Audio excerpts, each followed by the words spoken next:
Sir क्या इन दिनों आपको लगता है कि सर ये स्ट्रोक यंगस्टर्स में भी ज्यादा आ रहा है सर? डेफिनेटली।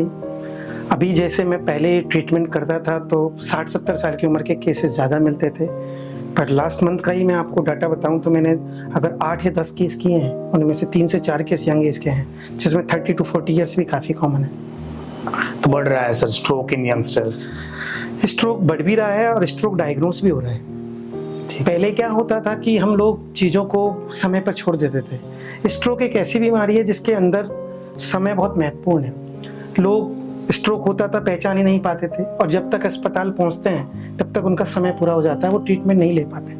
हार्ट अटैक जैसा ही ब्रेन अटैक होता है जिसे स्ट्रोक कहते हैं। तो मैं इसकी एक अवेयरनेस के लिए बताना चाहूँगा कि ब्रेन अटैक यानी स्ट्रोक को भी हार्ट अटैक की तरह गंभीरता से लेना चाहिए। सही बात है। क्योंकि अगर आप जैसे हार्ट की नस को खुलवाते हैं और हार्ट अटैक से बचते हैं, ऐसे कि अगर समय पर जाकर अगर ब्रेन से आपने क्लॉट निकलवा लिया तो आपके ब्रेन का सर्कुलेशन चालू होने से आप ब्रेन स्ट्रोक से रिकवरी पाने में मदद ले सकते हैं। सही बात है। लेकिन जिस तरह से खेत में पानी की सप्लाई बंद होने पर फसल सूख जाती है, उसके बाद में कितना ही पानी दें कोई फायदा नहीं, ऐसे ही ब्रेन में अगर उस नस को समय रहते आपने खोल दिया, न्यूरो इंटरवेंशन की सहायता से क्लॉट निकाल दिया, तो ब्रेन फिर से रिवाइव कर सकता है जो बचे हुए न्यूरॉन्स है, और उनसे उनकी रिकवरी की उम्मीद कर सकते हैं। एक बार अगर खेत ही पूरा खराब हो गया तो क्या फसल आएगी? उसी तरह ब्रेन अटैक, अगर ब्रेन स्ट्रोक में आपने टाइमली रहते हुए उसमें इंटरवेंशन से क्लॉट निकाल दिया, यू आर लकी इनफ कि आप समय पर अस्पताल पहुंचे, समय पर आपको स्ट्रोक रेडी सेंटर मिला,